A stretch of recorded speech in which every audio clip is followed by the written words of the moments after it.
एक American actor है Vin Diesel. Fast and the Furies movies आती हैं, आप लोगों ने देखी होंगी, बहुत मशहूर है। उसने एक फिल्म के अंदर कहा था कि तुम मुझे गाड़ी चला के दिखाओ, मैं तुम्हारे बारे में तुम्हें बता दूंगा। दरअसल हम रोड के ऊपर गाड़ी नहीं चला रहे होते, हम अपनी तरबियत दिखा रहे होते हैं।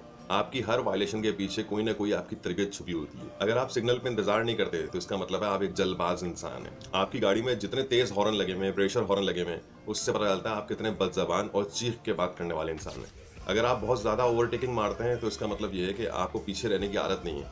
आप हमेशा जल्दबाजी से आगे निकलना चाहते हैं, दूसरों को पीछे छोड़ना चाहते हैं।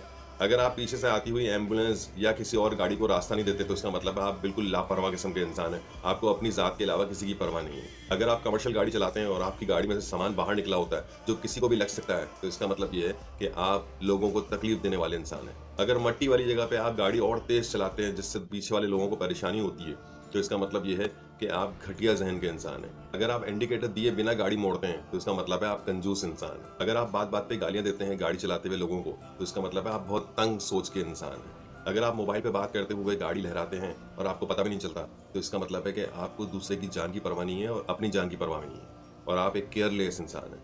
अगर आपकी गाड़ी की फिटनेस सही नहीं है तो इसका मतलब है आपका घर बिखरा हुआ होगा, कोई चीज़ भी सही जगह रखी भी नहीं होगी। अगर बात समझ में आई हो तो ड्राइविंग करते हुए एहतियात करें। शुक्रिया।